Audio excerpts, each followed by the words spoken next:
Queremos darles la bienvenida y desearles que reciban una bendición divina para su día y para toda esta semana. Es un verdadero privilegio estar aquí nuevamente para sumergirnos en otra fascinante exploración. Así es, un gran privilegio. Bienvenidos a todos los que nos escuchan hoy. En nuestra inmersión profunda de hoy, vamos a adentrarnos en uno de los relatos más épicos, icónicos y, visualmente asombrosos de toda la historia de la humanidad. Sí, uno de los grandes. El cruce del Mar Rojo en el capítulo 14 del libro de Éxodo. Pero quiero ser muy clara con quienes nos escuchan hoy, porque no vamos a quedarnos con la versión superficial. Exacto, la típica versión que todos conocemos. Esa versión de escuela dominical que la mayoría conoce desde la infancia. Para esta misión hemos traído a la mesa un par de fuentes verdaderamente excepcionales. Fuentes muy sólidas. Me refiero a las notas de estudio, contextos históricos y comentarios literarios de dos obras muy reconocidas, la Biblia Holman y la Biblia Nueva Almeida Actualizada, o NAA. Dos recursos fantásticos para esto. Sí, nuestro objetivo hoy es ir muchísimo más allá del cuento básico y desenterrar, las capas estratégicas, las intrigas geográficas y toda la compleja psicología humana que se esconde debajo de este texto. Es un placer estar aquí para analizar este material, y creo que quienes nos acompañan en esta exploración deben prepararse para cuestionar y replantear mucho de lo que creían saber sobre esta historia. Totalmente de acuerdo. Porque a menudo la cultura popular y las películas nos han entregado una versión muy simplificada de este evento, casi enfocada únicamente en el espectáculo visual del agua abriéndose. Claro, los efectos especiales. Exactamente. Sin embargo, cuando analizamos los comentarios históricos, tácticos y lingüísticos que nos ofrecen estas fuentes, lo que emerge es algo mucho más sofisticado. Muy diferente a la película. O sea, es un relato de astucia militar, una profunda ironía sobre la naturaleza humana y un diseño estratégico verdaderamente brillante. No estamos viendo simplemente a un grupo de personas huyendo desesperadamente en línea recta. No para nada. Estamos presenciando una coreografía magistral, donde cada movimiento en el mapa tiene una intención calculada y un mensaje devastadoramente claro para todos los actores involucrados. Muy bien, pues vamos a desempacar esto, porque todo comienza de una manera bastante peculiar. Los israelitas finalmente han logrado salir de Egipto después de, todo el trauma de las plagas. Después de siglos de esclavitud, de hecho. Ruta a seguir sería la más rápida. La carretera principal, alejándose lo más posible de Faraón y sus ejércitos hacia la libertad. Sería lo lógico. Pero el texto nos revela que Dios interviene con una instrucción táctica que, a simple vista, parece un error garrafal. Les ordena cambiar de rumbo, dar una especie de vuelta en U y acampar en lugares muy específicos. ¿Lugares con mucho significado? Sí, frente a Pija-Jirot, entre Migdol y el mar y delante de Baal-Zephón. Cuando leí eso por primera vez, sonaban a simples nombres impronunciables en un mapa antiguo. Claro. Suele pasar al leer textos antiguos. Pero repasando los comentarios históricos para nuestra charla, me di cuenta de que hay todo un tablero de ajedrez preparándose aquí. Entonces te pregunto, ¿qué es lo que realmente representan estas ubicaciones geográficas en el mundo antiguo? Esa geografía es precisamente la clave para entender la trampa que se está montando. Los historiadores y eruditos que comentan en estas fuentes desglosan el panorama táctico de una manera fascinante. A ver, cuéntanos. Empecemos por Pi-Hairot. Este nombre probablemente significa embocadura del canal. Los registros arqueológicos sugieren que había una red de canales antiguos y lagos en esa región, cerca de lo que se conoce como el Wadi Tumilat. Wadi Tumilat. Sí, y para quienes no están familiarizados con el término, un wadi es un cauce o valle en el desierto que permanece seco la mayor parte del año, pero que tiene un terreno accidentado y puede inundarse de repente. O sea, ya de entrada es un terreno sumamente difícil para moverse con una población civil gigante. Exactamente. Luego está Migdol, que significa literalmente torre o torre de vigía. Esto nos indica que los israelitas no estaban en un desierto vacío y solitario. Ah, claro. Estaban entrando en una zona de frontera militarizada, vigilada por las guarniciones fronterizas de Egipto. ¡Wow! Y es ahí donde aparece el tercer nombre, que la verdad fue el que más me sacó de onda leyendo las notas de la Biblia Holman. Baal-Zephón. Sí, Ese es un detalle increíble. Se menciona que este nombre incorpora el título de un dios cananeo del norte que históricamente era considerado el dios patrono de los marineros y el señor de los mares. Así es. Pero espera un momento, estamos hablando de Egipto, el imperio de los faraones. ¿Qué hace un dios cananeo metido en la frontera egipcia y por qué es tan importante que acampen justo frente a él? Esa es una observación fundamental.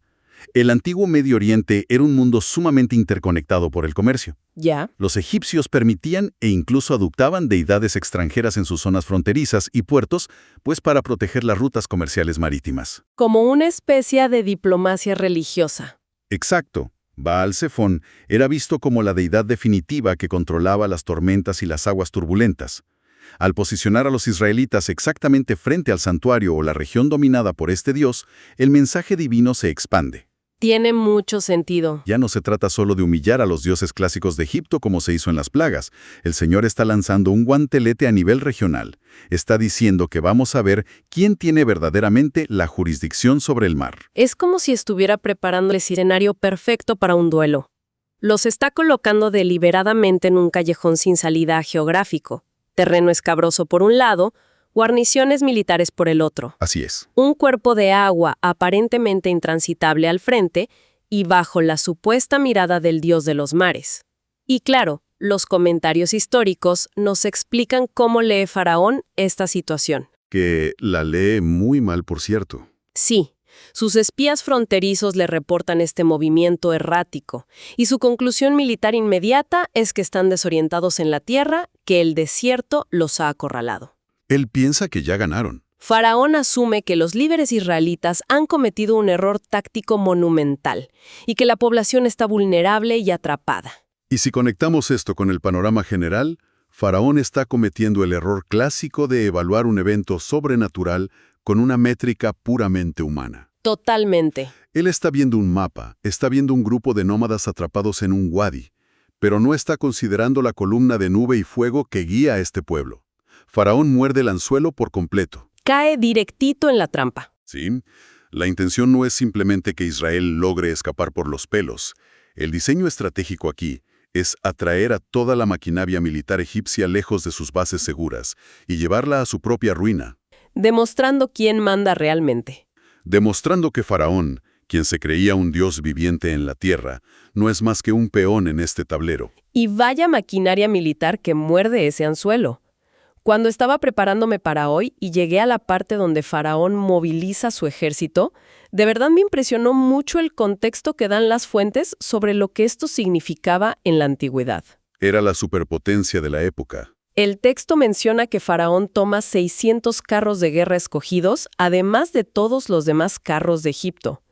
La Biblia Holman usa una analogía que me voló la cabeza. ¿Cuál es? Literalmente llaman a estos carros los tanques blindados de la antigüedad.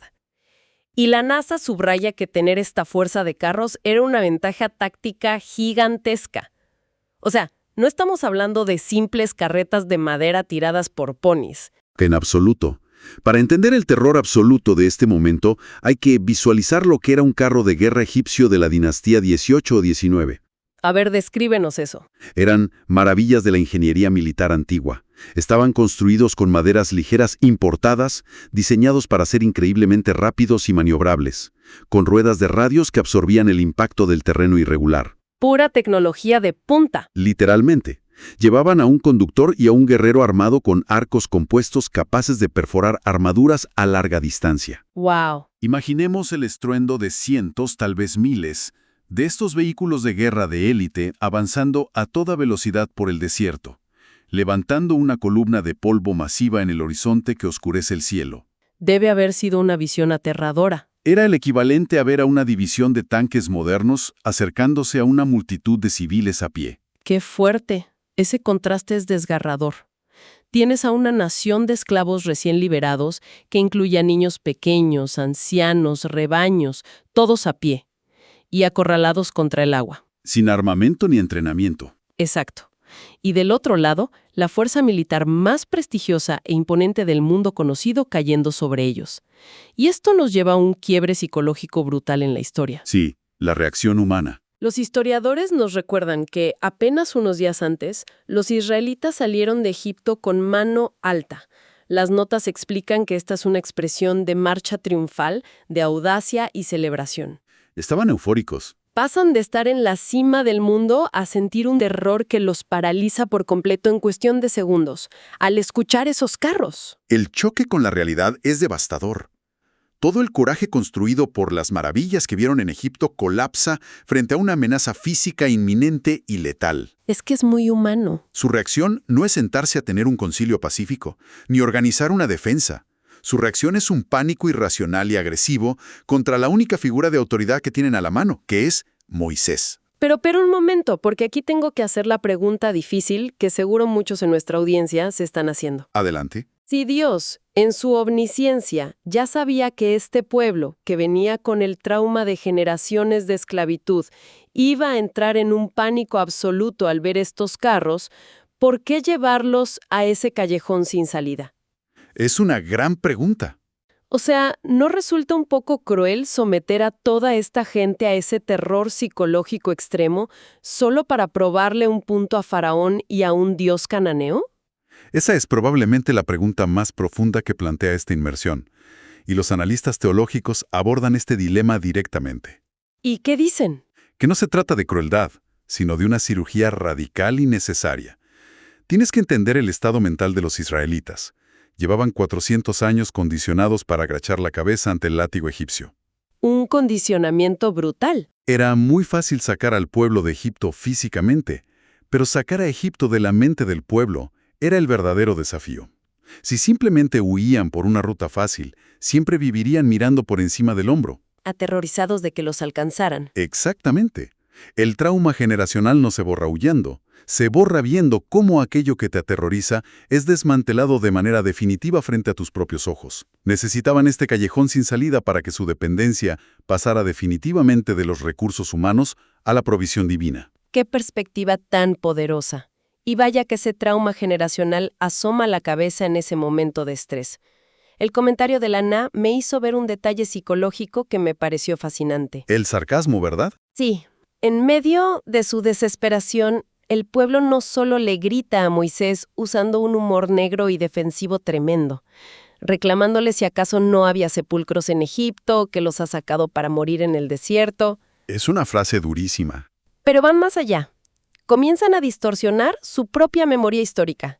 Le dicen que los deje en paz para que sirvan a los egipcios, que mejor les era servir a los egipcios que morir en este desierto. Borran todo lo malo. Es como si el miedo extremo borrara la brutalidad de la esclavitud que acababan de sufrir. Es una radiografía perfecta de la naturaleza humana bajo una presión inmanejable. Es exactamente el mismo fenómeno psicológico moderno que vemos cuando alguien decide volver a una relación increíblemente tóxica o a un trabajo abusivo. Solo porque es lo conocido. Exacto. Simplemente porque lo conocido, por terrible que sea, se siente más seguro que la aterradora incertidumbre de lo desconocido. Los israelitas están romantizando la opresión. Prefiriendo la certeza de la esclavitud. Sí, a la posibilidad de la muerte en libertad. Frente a este motín histérico, la respuesta del liderazgo se vuelve crítica. Totalmente. Y es aquí donde la figura de Moisés brilla de una manera que las fuentes destacan muchísimo. Me imagino a cualquier líder moderno o político en esa situación. Sí, sería un caos. Si tienes a un par de millones de personas gritándote que todo es tu culpa y que los llevaste a morir, la reacción natural sería ponerse a la defensiva, gritar más fuerte que ellos o empezar a justificar el análisis táctico. Tratar de calmar la situación a gritos. Pero Moisés absorbe todo ese odio y ese pánico y responde con una calma inamovible. Simplemente les dice que no teman, que estén quietos y vean la salvación del Señor, que el Señor peleará por ellos y ellos se quedarán callados. Lo que rescato de las notas de la NEA aquí es cómo esto subraya la madurez de Moisés. Él ya había pasado sus propias crisis de identidad y liderazgo años atrás en Madián. Ya estaba curtido. Ahora no trata de defender su propio honor frente al pueblo. Confía tan profundamente en la instrucción que recibió que entiende que su papel no es desenvainar una espada para detener a los tanques egipcios, Lo cual sería inútil. sino redirigir la atención de un pueblo aterrorizado hacia una promesa que trasciende lo físico. Es un contraste fascinante. La histeria colectiva de una nación intentando reescribir su pasado frente a la estabilidad de un individuo anclado en lo que va a suceder en el futuro inmediato. Y aquí es donde se pone realmente interesante la cosa. Porque pasamos de un tenso drama psicológico a lo que solo puedo describir como una superproducción cinematográfica de proporciones épicas. La parte visual de la historia. Y de nuevo no es solo el agua abriéndose. El texto narra que antes de tocar el mar ocurre un movimiento táctico monumental en el campamento. El ángel de Dios y la columna de nube que los guiaba desde el frente, de repente se desplazan. Cambian de posición. Se colocan detrás de ellos, justo en la retaguardia. Se interponen físicamente entre el ejército de Faraón y el campamento israelita. Y los comentarios detallan que esto genera un fenómeno dual increíble. Así es. Crea una oscuridad impenetrable y densa del lado egipcio, dejándolos completamente a oscuras, pero del lado israelita ilumina la noche como si fuera de día. Exactamente. Se convierte en un muro de contención absoluto. Mientras esta nube mantiene a la maquinaria de guerra egipcia completamente ciega y congelada en su lugar, del lado iluminado se desata el milagro principal. El viento. Un fuerte viento del este sopla con una violencia inaudita, dividiendo las aguas y secando el lecho marino. Y hay un detalle en las notas de estudio de la NAA que no podemos pasar por alto. ¿Cuál es ese detalle? Describen que el agua actuó como un muro a su derecha y a su izquierda. En términos tácticos y militares, flanquear a un enemigo, es decir, atacarlo por los lados, es la maniobra más letal. Y aquí estaban protegidos. Al convertir el agua en muros sólidos a ambos costados, este corredor divino garantizaba una protección absoluta de los flancos. Los israelitas no solo estaban cruzando un charco seco, No era mucho más. estaban atravesando un túnel de seguridad celestial donde era imposible sufrir una emboscada lateral. Me encanta esa imagen del corredor de seguridad celestial protegiendo los flancos. Una vez que el pueblo cruza, la nube se levanta y el ejército de Faraón decide lanzarse en persecución por ese mismo lecho marino. Su peor error. Pero las cosas se van a complicar de una manera catastrófica. Explorando los apuntes cronológicos de nuestras fuentes, noté que hacen mucho énfasis en el reloj. Señalan que la acción crítica donde Dios interviene contra los egipcios ocurre específicamente en la vigilia de la mañana. Un momento clave.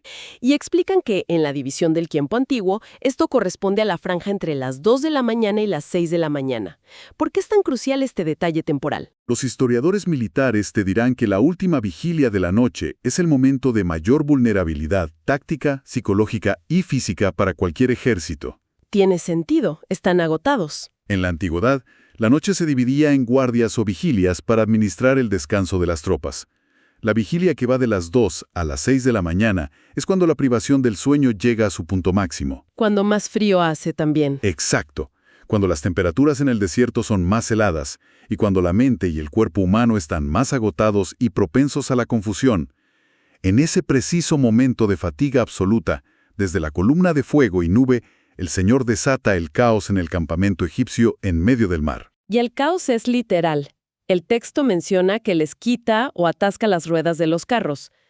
Esas maravillas de la ingeniería militar, esos tanques veloces que eran la pesadilla de los israelitas en terreno plano, de repente se hunden en el fango del lecho marino. Quedan completamente aturados. Se vuelven ataúdes de madera, quedan inutilizados, y me imagino el terror en la oscuridad, los caballos relinchando o los carros chocando entre sí. Es en ese momento de atasco absoluto, antes de que salga el sol, cuando los soldados de élite de Egipto se dan cuenta de la brutal realidad. Y gritan que el Señor pelea por Israel. Pero por supuesto esa epifanía les llega demasiado tarde. Así es. El amanecer rompe la oscuridad no para traerles esperanza, sino para revelar el desenlace de la trampa. Las aguas, que habían sido contenidas desafiando todas las leyes de la física, retoman su estado natural con todo el peso aplastante del océano. Una imagen tremenda. Las fuentes son contundentes, y el texto bíblico no deja lugar a dudas. La aniquilación es total. No queda ni un solo sobreviviente del imponente ejército de Faraón. Todo desaparece bajo el agua. Todo el orgullo militar, los capitanes escogidos, la tecnología de punta, todo es sepultado. Mientras tanto, los israelitas miran esto desde la orilla opuesta, a salvo. Y ahí es donde tenemos que hacer una pausa y mirar el significado teológico de todo esto, porque no podemos tratarlo solo como una gran película de acción antigua. Analizando la teología que subrayan tanto la Biblia N.A. como la Holman, me queda claro que esto no fue simplemente una misión de rescate glorificada. Iba mucho más allá. Entonces, ¿cuál es el propósito final de este despliegue de poder tan masivo? A lo largo de todo este proceso, el Señor repite una frase crucial. Dice que será glorificado en Faraón y en todo su ejército.